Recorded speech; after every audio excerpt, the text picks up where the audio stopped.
تمام چیزوں پر مقدم ہے. تو اگر ان چیزوں کی حفاظت کرتے ہوئے تعلیم دی جا رہی ہے تو مکمل طور سے ہماری شریعت اور ہمارے دین سے زیادہ لڑکیوں کی تعلیم کو کوئی سپورٹ نہیں کرتا ہے. اور یہ سراسر جھوٹ ہے. اصل میں جو لوگ یہ کہتے ہیں کہ یہ لوگ تعلیم کے مخالف، وہ یہ چاہتے ہیں کہ جس طرح سے اپنی لڑکیوں، اپنی عورتوں کو انہوں نے لوگوں کے حوالے کر دیا ہے، بھیڑ کے حوالے کر دیا ہے، بازار کے حوالے کر دیا ہے، بے حیائی اور بے شرمی اور ننگ پنا کے حوالے کر دیا ہے، تعلیم کے نام پر دنیا کی ہر بد تہذیبی ہو رہی ہے. وہ چاہتے ہیں کہ مسلمان ایسا کیوں نہیں کرتے؟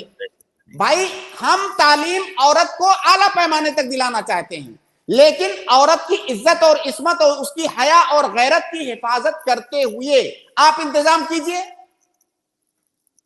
جی جی جزاک اللہ خیر شیخ. جی یونس بھائی، امید ہے آپ کو جواب مل گیا ہوگا. جی بہت واضح ہے شیخ. یہ بات لاسٹ بولنی تھی کہ اگر مجھ سے وہ جو میں نے تکلیف بتائی اس میں بولنے کا رویہ اگر صحیح نہیں تھا تو آپ معاف کر لیجیے شیخ، معذرت خواہ ہوں میں.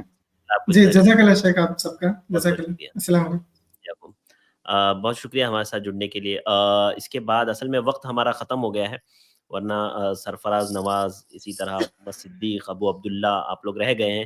انشاءاللہ اگلے ہفتے ہم آپ کے سوالات لے لیں گے اگر آپ آتے ہیں تو. شیخ کمنٹ سے ایک دو سوال جو ہمارے موضوع سے متعلق تھے میں لے لیتا ہوں.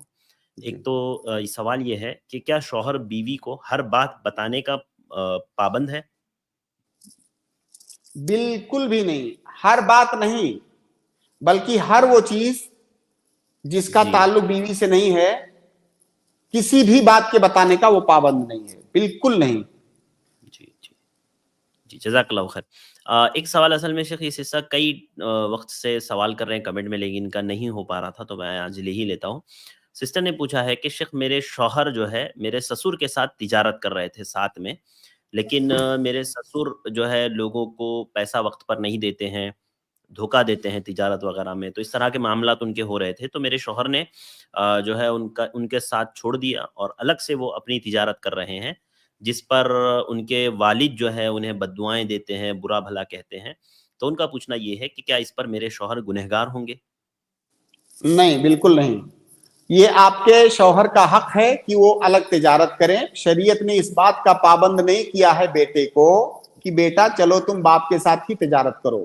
اگر باپ ایسا، دیکھیے جو میں نے کئی بار بات ایک کہی ہے نا کہ بہت ساری چیزوں کو حقوق کے باب میں لوگ ایسی چیزوں کو بھی اپنا حق سمجھتے ہیں جو اصلاً ان کا حق نہیں ہے، اور جب ان کو نہیں ملتا ہے تب وہ کیا کہتے ہیں؟ میں مظلوم ہوں، میرے اوپر ظلم ہو رہا ہے. اب کوئی باپ اگر ایسا مطالبہ کر رہا ہے بیٹے سے کہ تو چل میرے ساتھ ہی تجھے تجارت کرنا ہے، بیٹا کہہ رہا ہے کہ نہیں میں الگ کروں گا، تو اب باپ جو ہے ڈڈورا پیٹتا ہے کہ میرا بیٹا تو نافرمان ہو گیا.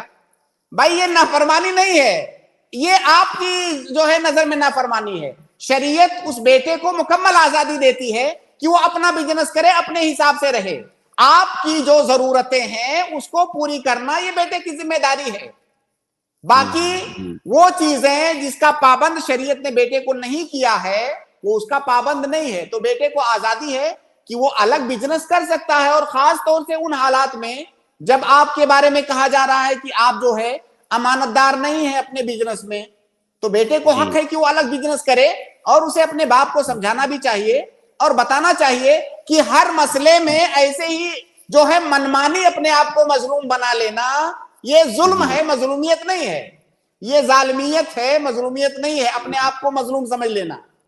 تو یہ باپ کا حق نہیں ہے. اور جو باپ بددعا کر رہا ہے، اللہ کے نبی صلی اللہ علیہ وسلم نے صریح طور سے ماں باپ کو اس بات سے منع کیا ہے کہ اپنے بچوں پر وہ بددعا کریں.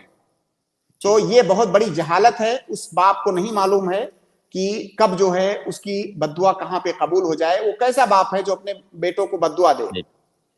جی جزاک اللہ خیر شیخ، جزاک اللہ خیر. بہت بہت شکریہ شیخ ہمارے سوالات کے جوابات دینے کے لیے. ایک آخری سوال کیونکہ شیخ یہ اس سے ریلیٹڈ ہے میں لے لیتا ہوں. مطلب انہوں نے پوچھا ہے شیخ کہ کیا تکلیفوں سے ہار کر اللہ سے یہ دعا کر سکتے ہیں کہ اللہ تو مجھے اپنے پاس بلا لے یا موت دے دے، اس طرح سے؟ نہیں، دیکھیے اس طرح کی دعائیں اللہ کے نبی صلی اللہ علیہ وسلم کی دعاؤں میں ملتی ہیں کہ اگر موت میرے لیے زندگی سے بہتر ہے تو اللہ رب العالمین مجھے موت دے دے.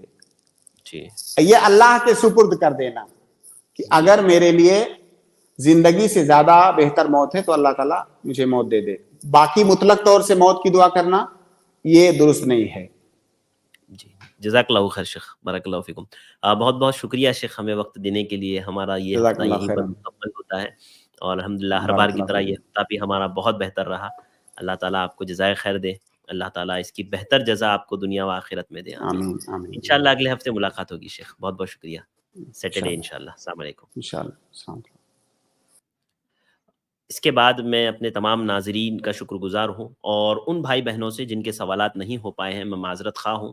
وہ بھائی بہن جو اسٹوڈیو میں جڑے ہوئے تھے اور جو کمنٹ میں جڑے ہوئے تھے.